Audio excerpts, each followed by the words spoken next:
Okay, good afternoon and good morning for those in Asia. I am Keio Director of the Shorenstein Asia Pacific Research Center. I hope that you are doing well despite all the challenges both at home and abroad. Okay, this is the last one, really finale in our webinar series on the theme of United States in the Biden era, views from Asia.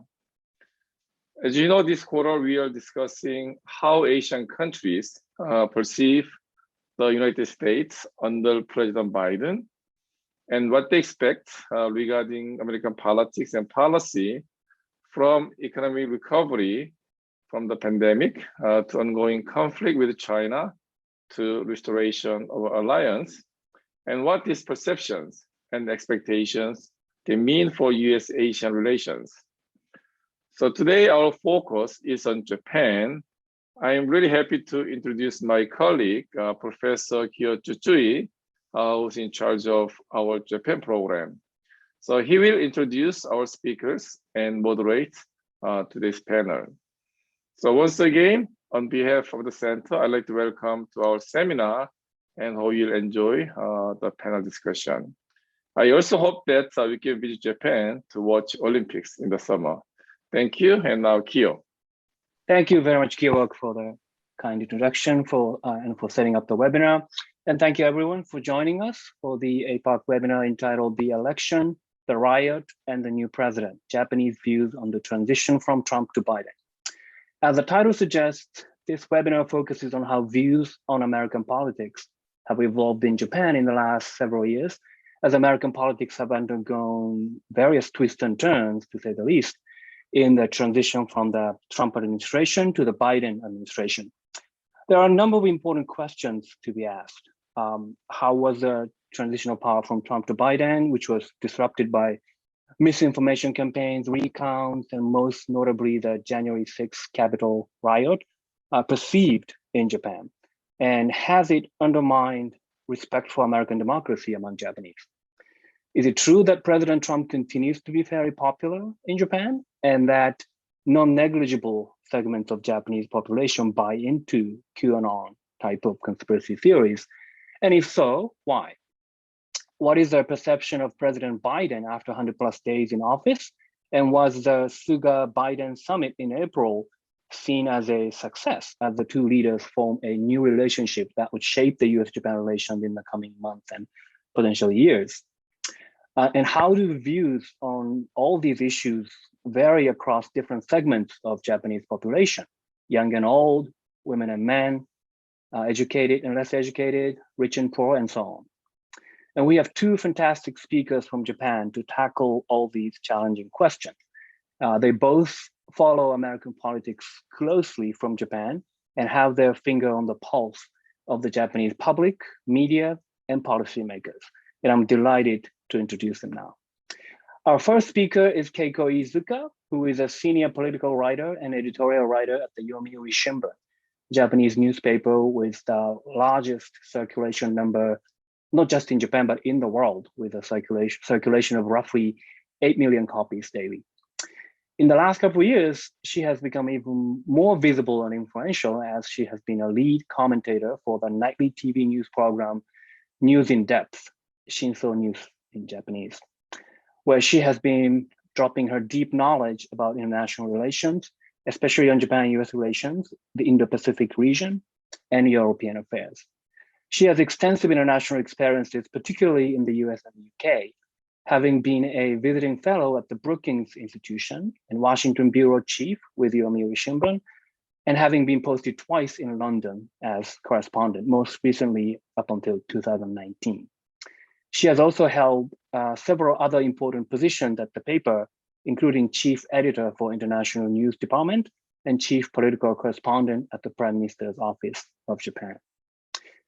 Our second speaker, Toshihiro Nakayama, is also a familiar face in the Japanese media, both print and broadcast.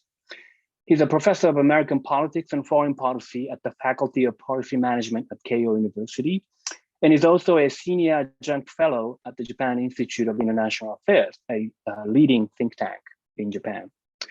He's a foremost expert on American politics and foreign policy in Japan, having written a number of books and articles on the topic and received various recognitions, such as the Nakasone Yasuhiro Award in 2014. He's had a wealth of experience, not just in academia, but also in media and policymaking circles, having been a special correspondent for the Washington Post at the Far Eastern Bureau, special assistant at the Permanent Mission of Japan to the United Nations in New York, CNAP's visiting fellow at the Brookings Institution, Japan scholar at the Woodrow Wilson Center, and an advisor to the Ministry of Defense of Japan. I'd like to ask our two panelists to speak for about 10-15 minutes first, and then we'll follow up with some discussion and questions from the audience. So audience, please use the Q&A function in Zoom to submit your questions, and I'll try to integrate them as much as the time allows. Okay. Now, without any further ado, please join me in welcoming our two speakers, starting with Iizuka-san. Iizuka-san, please take it away. Good morning from Tokyo, and good evening of the audience. I would like to start with what I think about the transition from Trump to Biden from a Japanese point of view. I would like to point out both positive feeling and negative feelings in Japan about the transition.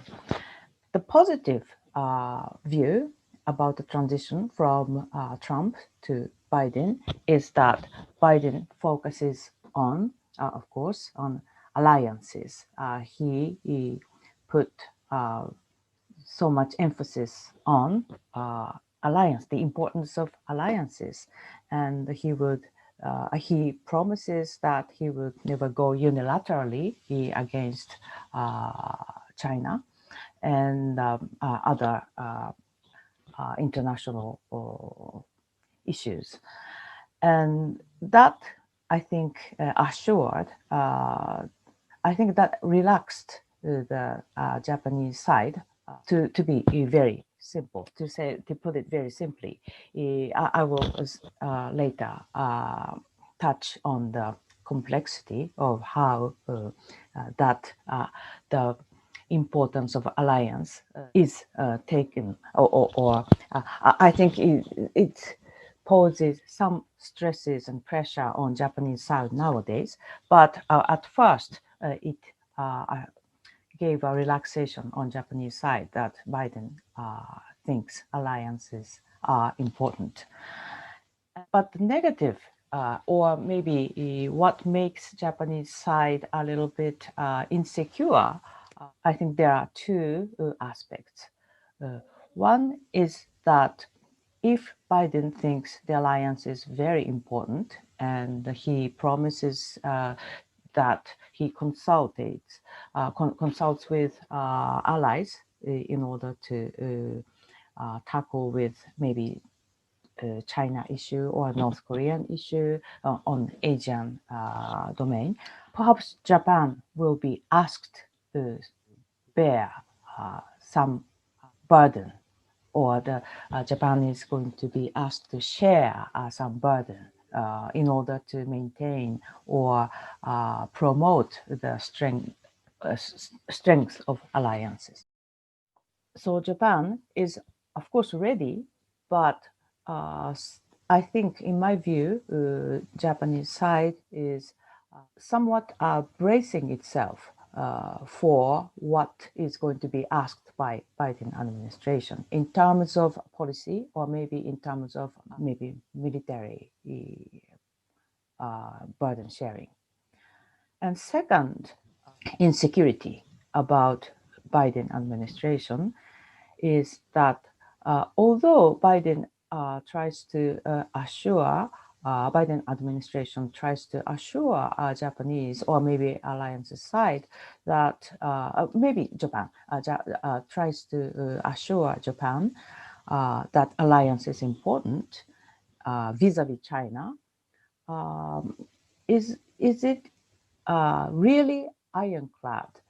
Biden never betrays Japan like 40 years ago, the President Nixon did as a Nixon shock. What I mean is that U.S.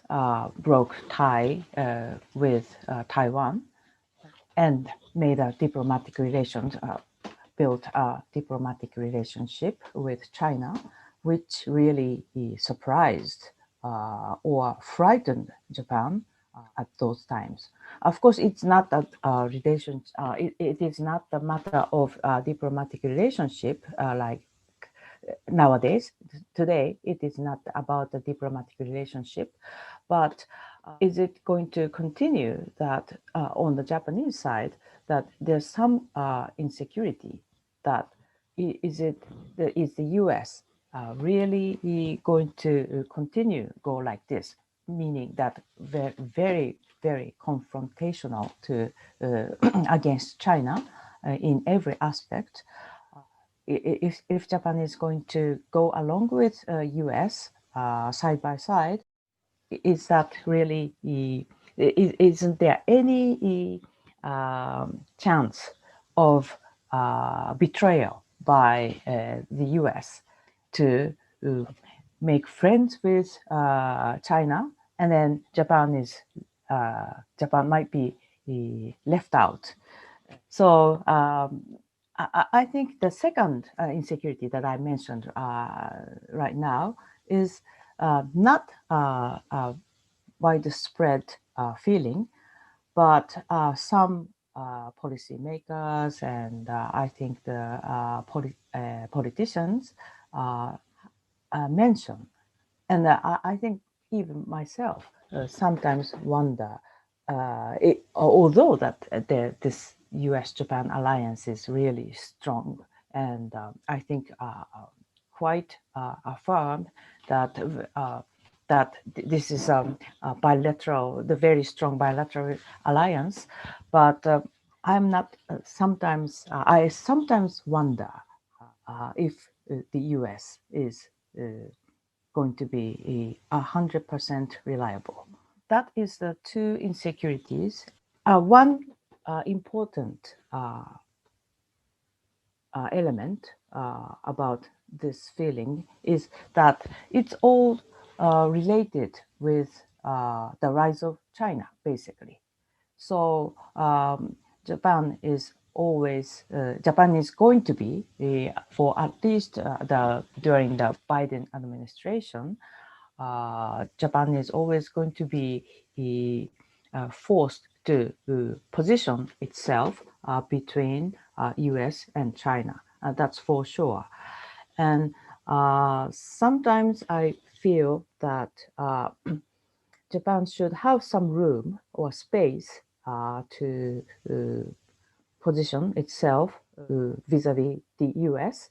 and maybe sometimes make room for strong relationship with European countries, which share, of course, the democratic value and rule of law, and in order to balance itself against a strong, very strong U.S. U.S. Would be able to maintain itself if it happens, but the decoupling of politics and economies vis-a-vis China, I think since U.S. is very strong and economically independent, basically, but I think Japan would not be able to be strong if it decouples with China on the economic domain. So I think Japan is perhaps it would be wise for Japan to balance itself with by strengthening ties with European countries such as the UK or France and Germany, which share the same democratic value, but have some space with or some skepticism about U.S. Very confrontational policy vis-a-vis China. So the recent visit, a fleet visit by France and British naval fleet and German naval fleet to Indo-Pacific in order to, it is, I think, quite a welcoming event in order to check China and also have strengthening the military training with Japan and US. It is a quite an welcoming development. So to wrap up, I think it's for Japan to decide where it should stand, and but Japan should be ready to decide itself its direction of how to face China, both by itself and in the context of U.S.-Japan alliance. So when asked to share the burden of being an ally of the U.S., I think Japan should think very carefully. The Suga administration should think very carefully about how heavy the burden will be, both in terms of budget and political burden, and in terms of policy making. Thank you, Izuka-san, for all these important points. We'll come back to them as you suggested. Now we're going to Nakayama-san, please. Well, thank you. I thank the APARC and Professor Tsui for having me here, and great to be here at Stanford. Though virtually, it's really good to see U.S. recovering from the COVID-19 crisis. I think U.S. has shown its strength with this aggressive and effective vaccination process. All around the world, everybody was talking about the U.S. decline and all that, seeing how U.S. was dealing with the crisis last year. So I think this is big in terms of U.S. reputation around the world. And unfortunately, Japan is far from where U.S. is at the moment, and this is quite depressing. Though we're trying. I will try to avoid overlap with what Ms. Izuka said, and I maybe because Ms. Izuka sort of explained how we we're dealing with the Biden team. I think I will sort of focus on how we survived the Trump era, and I think it's well known that among the Western democracies, Japan has handled Mr. Trump and his team quite effectively. And I think there's three major reasons behind that. And one is quite evident. It's Prime Minister Abe sort of handled Mr. Trump quite effectively. He absorbed the Trump shock. All the other Western leaders tried, but they weren't quite effective as Mr. Abe. So the Abe factor is, I think, quite big. And the second is, of course, the China factor. And that, although Mr. Trump's China policy was not sophisticated, but it was, this punch you in the face toughness vis-a-vis China in Japan were perceived as being better than being sort of wishy-washy on China. I'm not saying that the Obama team was, but if you look at how Obama team handled China at the beginning of the administration, they had this conception of G2, where US and China get together, sort of make all the rules about all the important issues in the world, and sort of tell them, and sort of try to manage that with US-China sort of consensus and agreement, and that was not a comfortable position for us. So being the vice president of the Obama administration, quite naturally we assume that President Biden would sort of follow through with this sort of G2 notion. But that didn't quite happen, as Ms. Izuka explained. But, our sort of, not comfortableness, but the fact that we thought Trump wasn't all that bad was because his unambiguous toughness on China.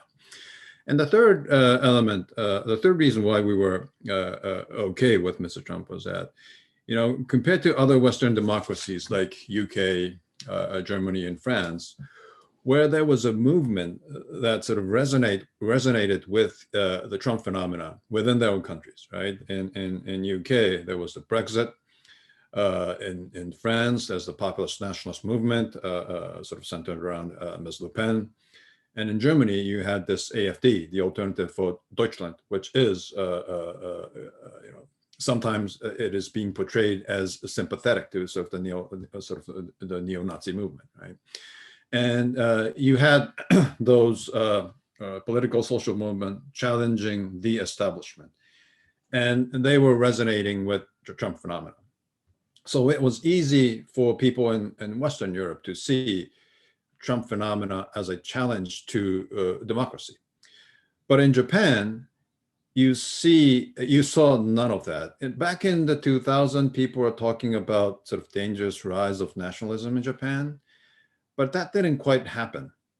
And in the 2010s, mostly Prime Minister Abe, was the prime minister. And yes, Prime Minister Abe is a conservative politician, but he didn't play around with this populist nationalist sentiment. And the fact that he was popular in Japan was precisely because he didn't sort of dive into his identity sort of agendas, like the history issues and all that. He was more pragmatic when he was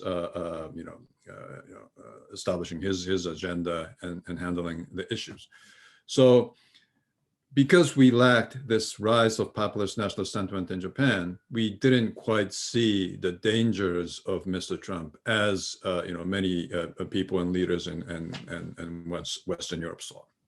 So I guess these are the reasons I think Japanese people sort of were okay, not comfortable, but okay with Mr. Trump.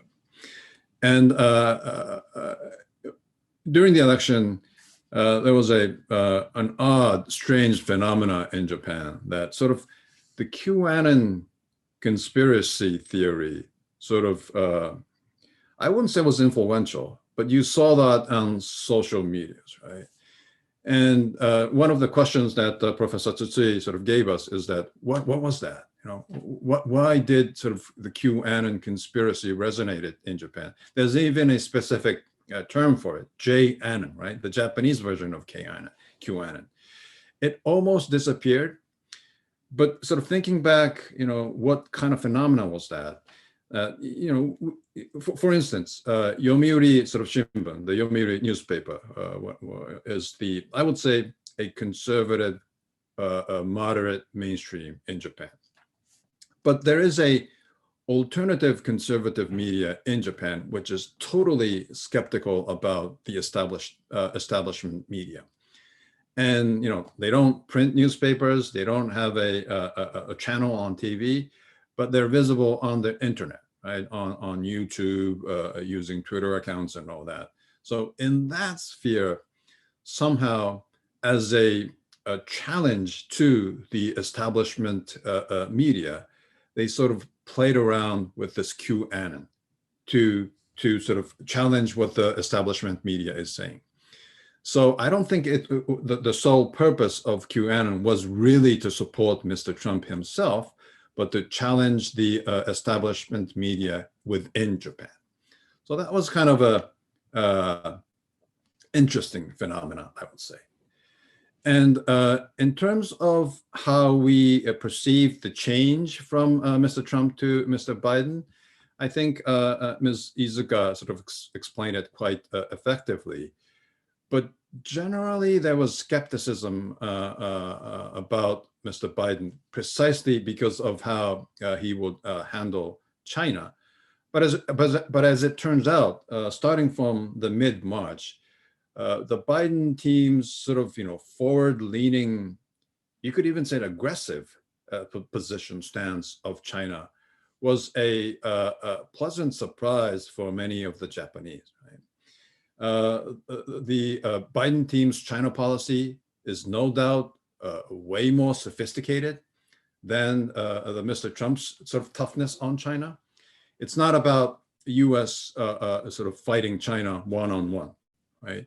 It's more about sort of thinking about the long game, that this strategic competition would extend sort of into the mid-century, probably, so that U.S. cannot engage in this competition alone, that it has to convince partners and allies to sort of, get on board and compete with China in a very effective manner.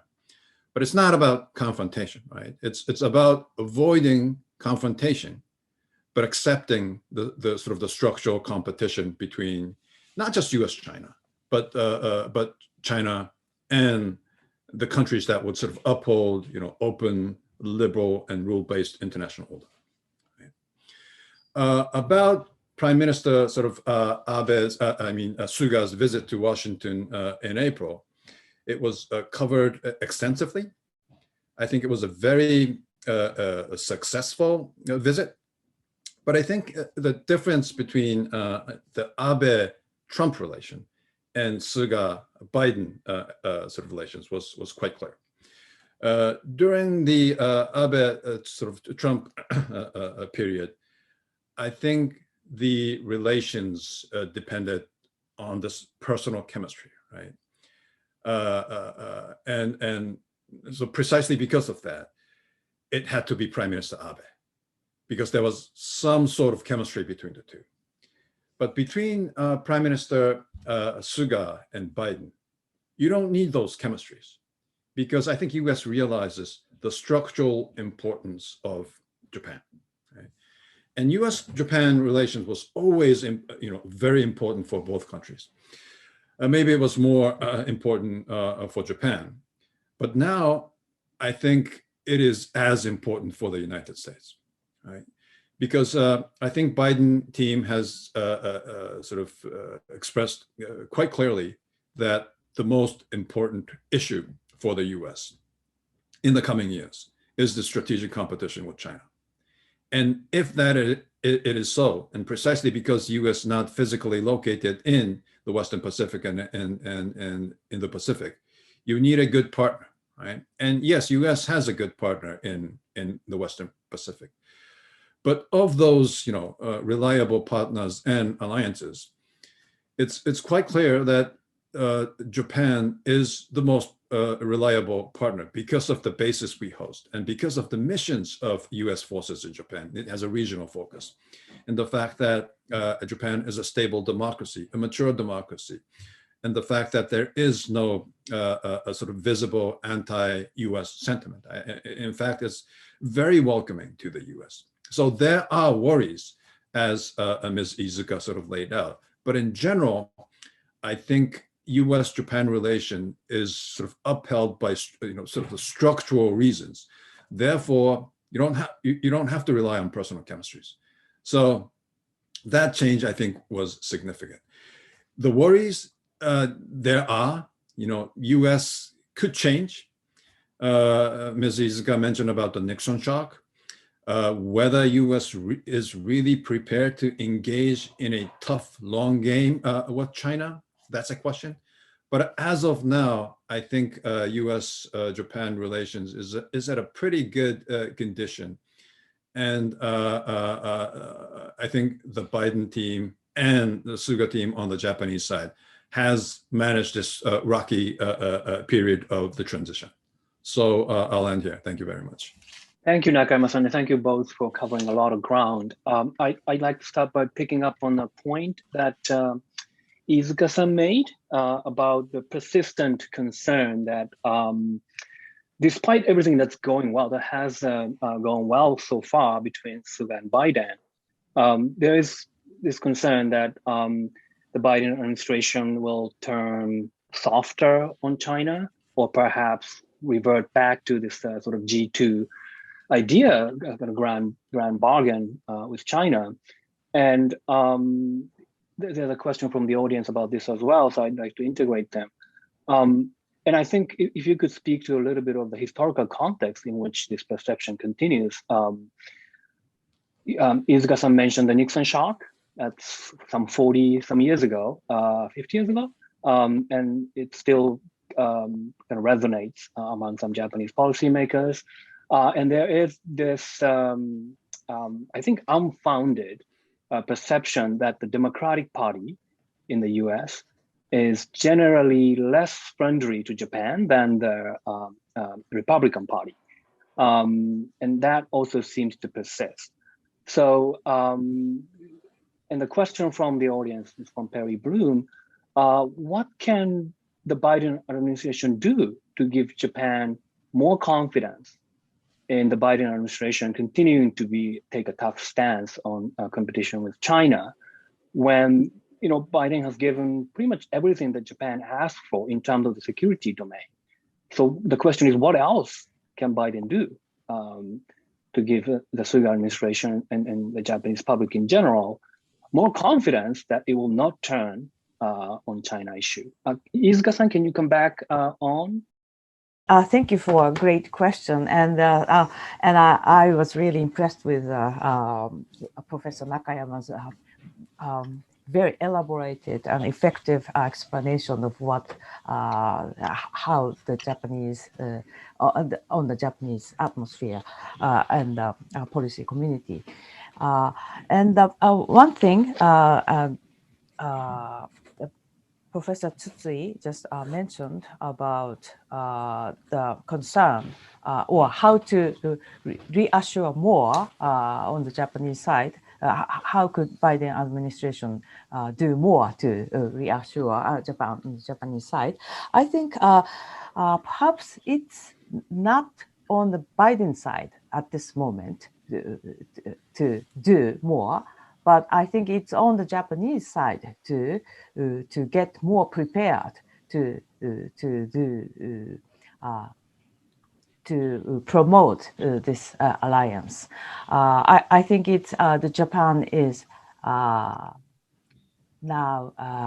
have to show or more or maybe the develop policy internally to establish more proactive policy in terms of security, including the security domain, but or more economic domain. But I would like to point out that there's a long-term homework on the Japanese side in terms of security policy,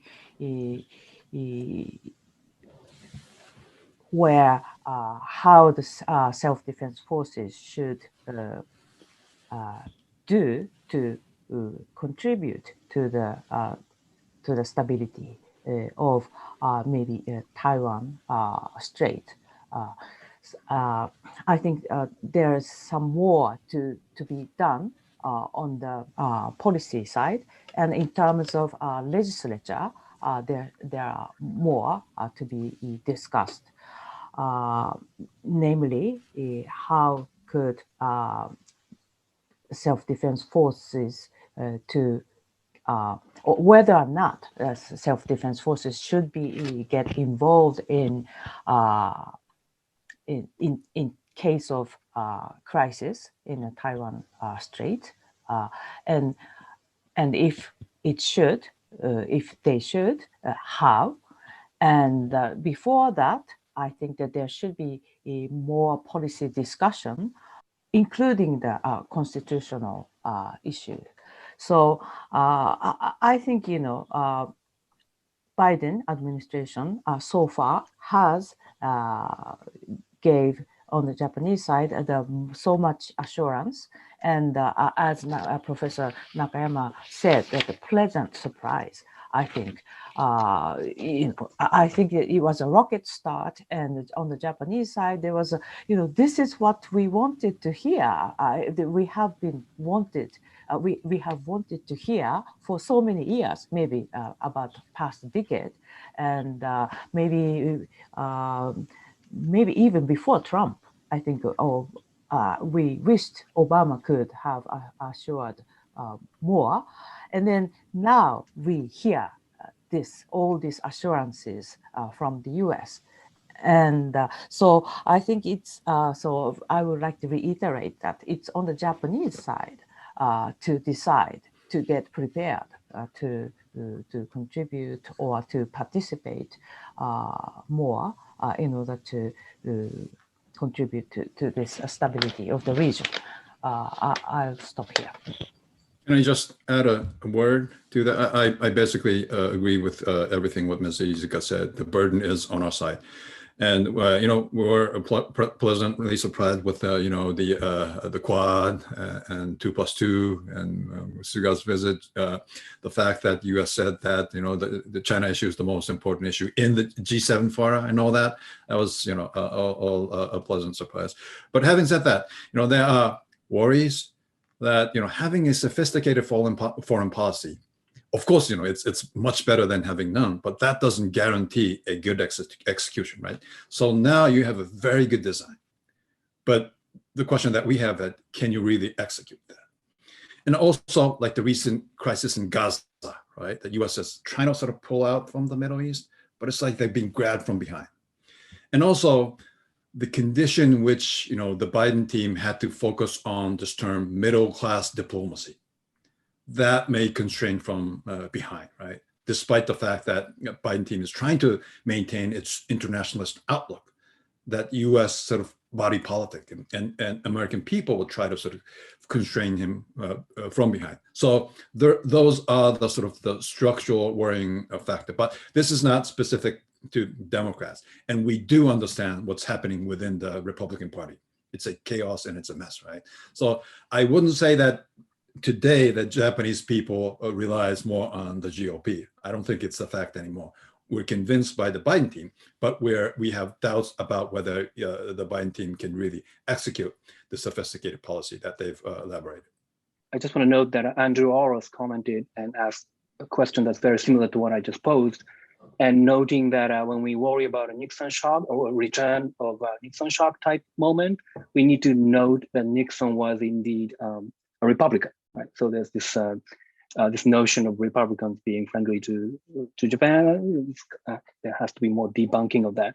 Now I want to turn the table to the Japan side, where you already alluded to the importance of Japan deciding its own fate and so on. And there are some questions from the audience from Kevin Newman about needing a little more clarification on exactly what Japan is bracing for in terms of an expanded role in military cooperation going forward. I think Iizuka-san already answered some of that. But also Hiroki Takeuchi asks about in economic realm, is Japan ready for a full-on commitment to the US side in that regard, risking economic interests by pursuing a near complete decoupling from China, which seems like an impossible suicidal move. So to what extent, and that's going to be, from my point of view, a challenge for Japanese diplomacy is to navigate this tough terrain in which you have to, Japan has already taken a side with the US in terms of the security domain. But in the economic domain, it's right. It's kind of hard to commit fully to the US side. So can you speak to that challenge and where Japan is headed in that regard? Okay, I'll go first very briefly. Yes, I think maybe talk about the concerns and worries about on the Japanese side. I think it's the economic policy, or maybe the business world. I think who worry more about the future of this world, because as I said earlier, the US is a giant both in military and business. But Japan, as a neighbor of the neighboring country of China, historically it is more very complicatedly related with China, including the business world. So it would be impossible for Japan to decouple with China economically. So that's a very headache. I mean, it's more than a headache, but a worry and concern for Japan, how to go on a balancing act in order to maintain a hardline security policy, and meanwhile it has to be to brace itself for maybe the retaliation or compensation put by China. So and it's not only about security, but I think in terms of human rights issue, I think the Japan will have to balance itself on a very thin line. But in my view, I think Japan should step more on the stronger, tougher side, tougher level. It should level up to speak up more on the human rights issue. I think at this moment, it's still thinking where it should go, where the Japan should go. But speaking on Xinjiang human rights issue, I think Japan will have to, or Japanese private companies, private sectors will have to. Some of them might have to change its policy or stance to do business. Namely, some apparel or clothes companies they may have to choose what to do. But anyway, it's for sure that it's going to be a very tough issue for Japan. It's good to hear that Professor Ross and Professor Takeuchi, our mutual friend, are here. Hello, and I think they raised a very important point. But I think today we're not talking about like total decoupling. We're talking about smart and targeted decoupling. And I think there's a space for agreement if the decoupling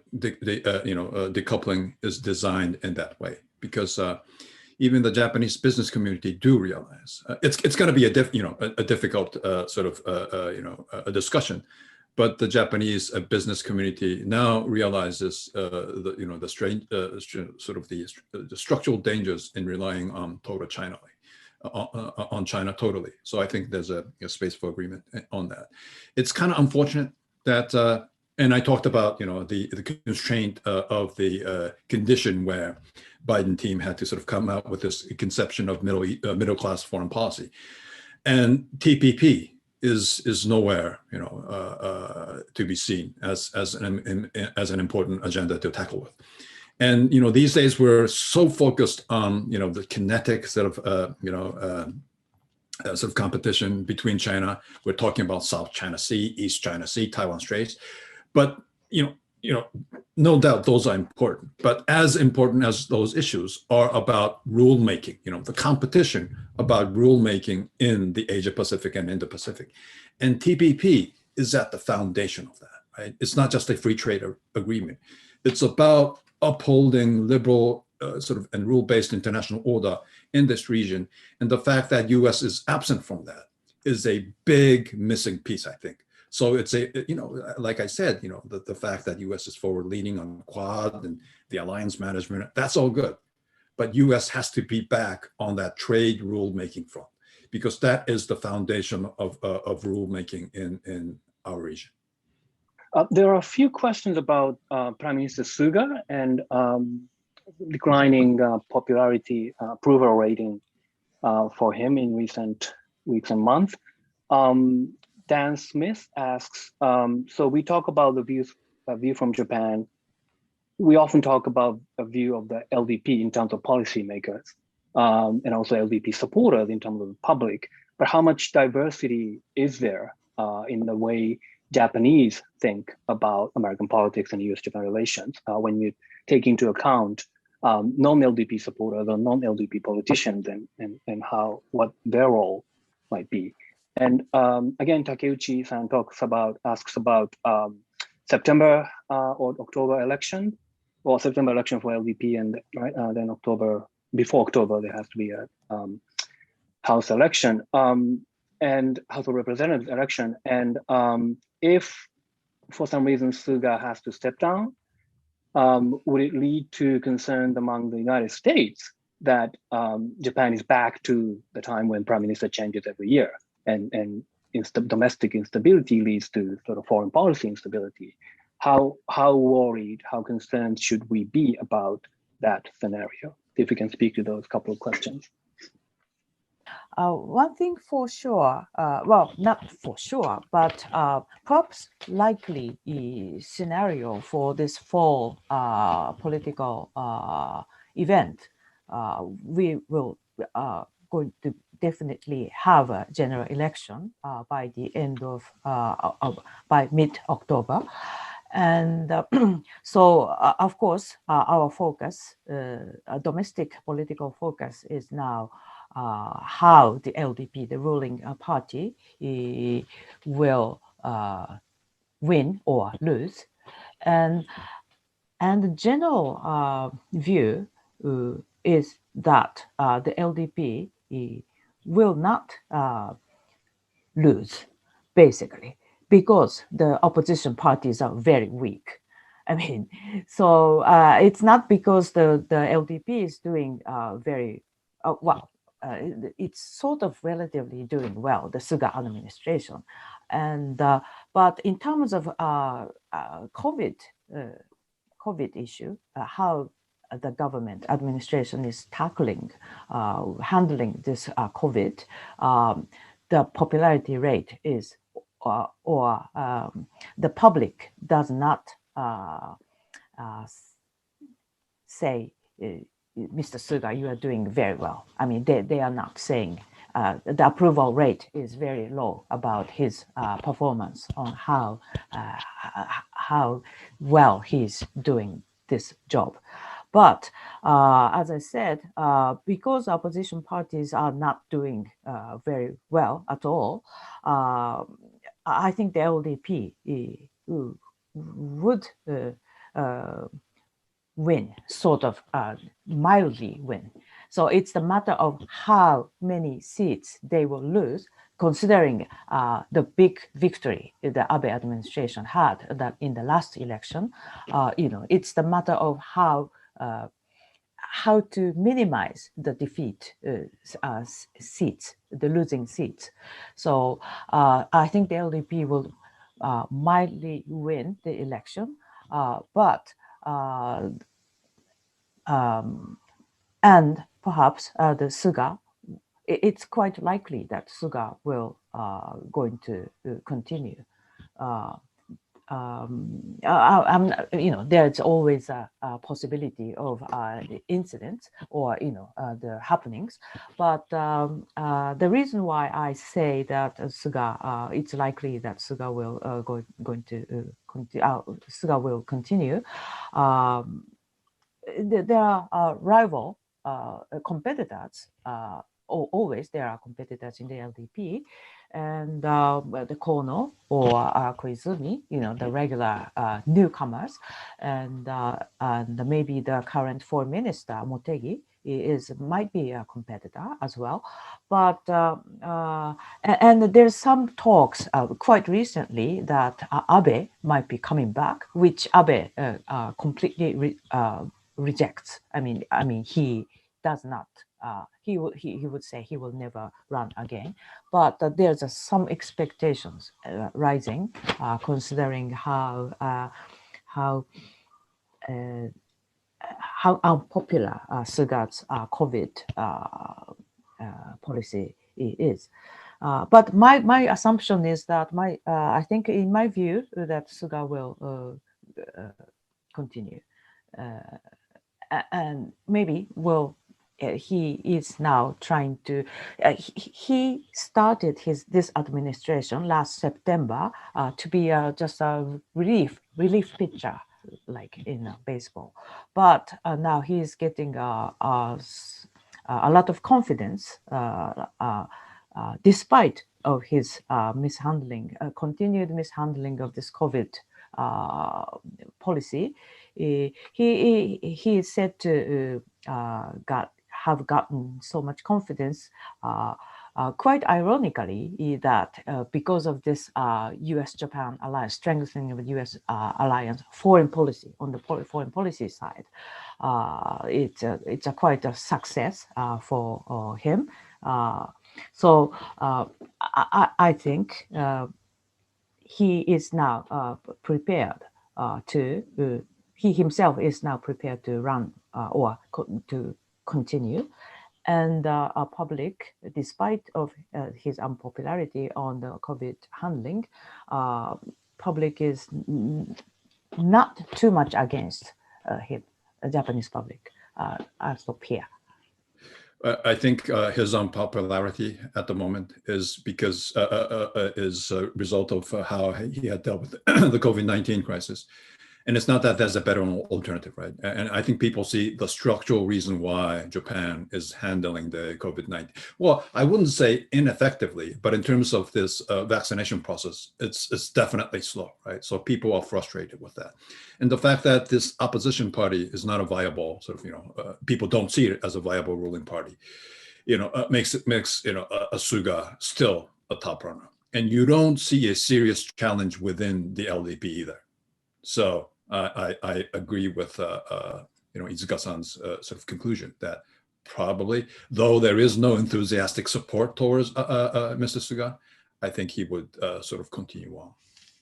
We're running out of time, so I'm going to ask a number of questions, and you can choose to answer one or more of them. My colleague Tom Finger asks about Japan-ROK relationship, which has been strained, to say the least. And how much of that would hinder U.S.-Japan collaboration? And should Biden-Moon summit just took place, and should President Biden, and there was some conversation about Japan there, but I'm not sure if President Biden pushed too far as he could on that issue, pushed President Moon as far as he could. So should Biden try to do more to mediate? Or should he just ignore the strained relationship between the allies? That's one question.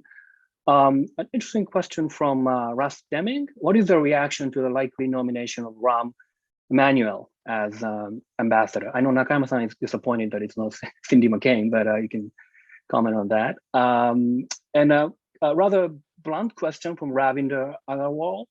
If PLA attacks Taiwan or Senkaku Islands, will US support and take part in the battle? I think this kind of goes back to the Japanese side's confidence in US's commitment, and whether that would happen or not. US will defend Japan and Taiwan or not. I'm tempted to answer to all those three, but I guess I should focus on some, or maybe I'll try to answer them in a very short one. Yeah, between ROK and Japan, we paid close attention to President Moon's visit. And we took note of the fact that they mentioned Taiwan in the joint statement, and they seemingly, the Korean side seemingly went tougher on China. But people say that U.S.-Korea relations has difficulties, especially in terms of history, right? But what's more serious than the history issue is how we perceive the future of region in East Asia. Right? We see China and China's sort of hegemonic ambition as a threat to the regional order. But from us, Koreans seemingly are trying to sort of leaving a space where they could survive within this China sort of centric order. So that difference of, this future vision of the regional order is the most serious. So I guess the Koreans came a step closer to how we perceive the region. But I don't think much is going to proceed during the Moon administration. So we'll see, who's coming after next. Right? And the ambassadorship was quite a shock, but Mr. Emmanuel is known as a very blunt and aggressive figure. And do you need that kind of ambassador in Japan at the moment? Is that kind of a serious issue between US and Japan? I guess no. But you can also sort of reverse that question. Whomever the ambassador is, US-Japan relations is okay. I mean, sending Rahm Emanuel to Beijing, that's scary, right? So US would never do that. But sending him to Tokyo, well, US-Japan relations are stable, so maybe that's okay, right? So you can sort of reverse the question and see it as a positive. And on this last question about Senkaku, whether US would sort of come and defend Japan, yes, we're confident if Japan needs to do what Japan does, defending, Senkaku, sending our self-defense forces there. And if we do that, I think I'm pretty confident that US would come and join. And if US does not, I think it's the collapse of the US alliance system around the world. I fully agree with Nakayama-san, Nakayama sensei. Just one thing to add about the last point about Senkaku. I think, yes, my answer is also that US should get involved in this Senkaku issue in case of conflict. But I think that the point is that when Senkaku issue or Senkaku crisis really takes place, it would mean that it would develop into Taiwan crisis. So it might develop into Taiwan crisis. So I think that because China thinks that Senkaku and Taiwan are, well, not the same, but in a regional territorial mind, I think it's always related for China, and maybe for Japan. It should think, Japan should think that it's very, very closely related, this Senkaku development in Taiwan Strait crisis is because of geographical closeness. So I think that US fully, the Biden administration fully understands this, the sensitivity. So if Japan does, as Nakayama sensei says, that Japan does what it should do on our side, the US should intervene into this. And I if I may add one more thing about the Korean Peninsula, one concern about Biden administration from looking at this summit meeting by Biden and Moon, I think that this the Korean Peninsula strategy, my concern is that it might fall into the old strategic patience status. I mean, it's different. It's calibrated and practical approach, as they say, but it started sounding like more of a wait and see approach, which might fall into the good old Obama administration strategic approach. I mean, the strategic patience. So I think that Japan should maybe not only look and watch, but try to assist the Biden administration to invigorate the discussion to promote the enthusiasm within the Biden administration on the Korean Peninsula. I mean, the North Korean issue. I'll stop here. One last question to pick your brains on where the United States is and where it's going. You have been an observer of American politics and US-Japan relationships for some decades.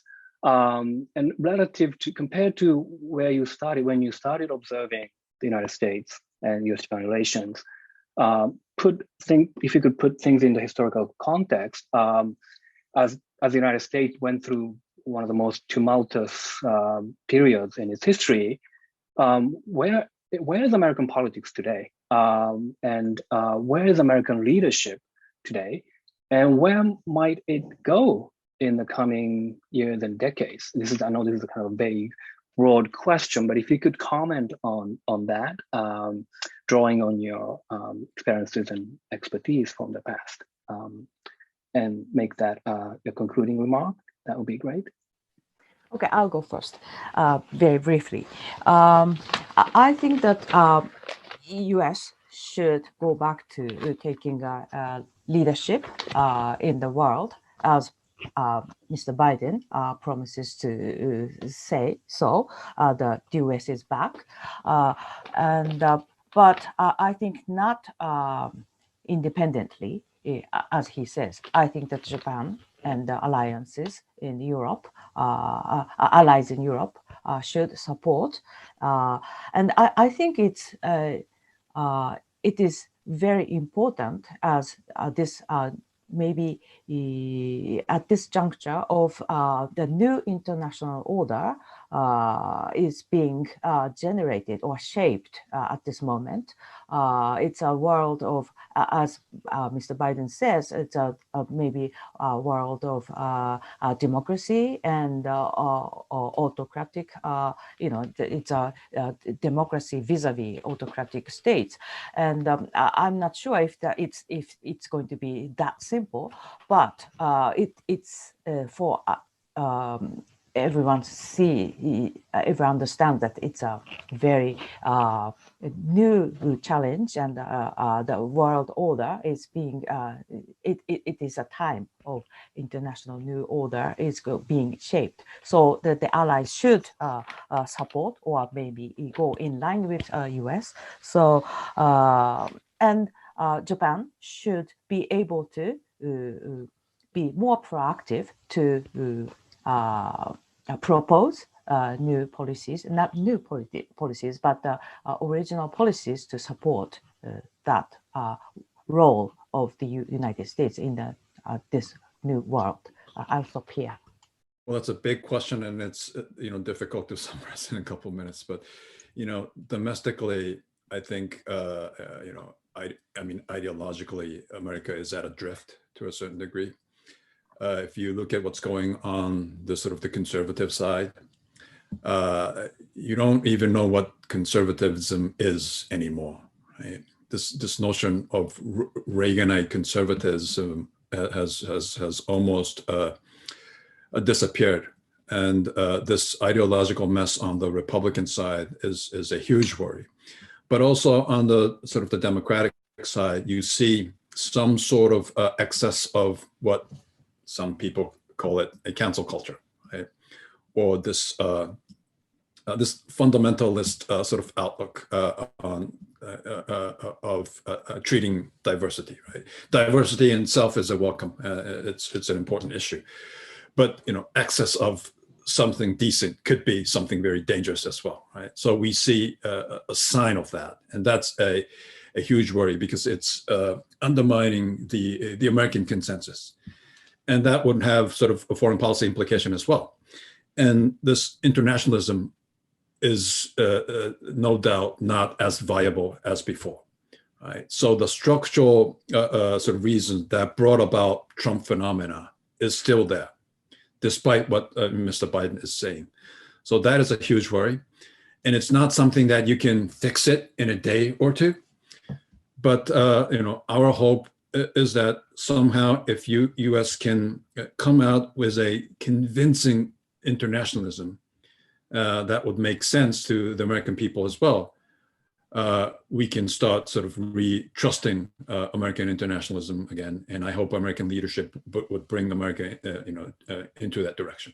Thank you very much for covering a lot of ground and sharing all your insights on all of these issues. This was a great way to close out the year for the Japan program. And thank you to the audience for all your excellent questions as well. Next time, hopefully we'll be able to welcome all of you in person in the fall. And also I hope to be able to invite our two speakers to Stanford in person as well. So until we meet again, farewell.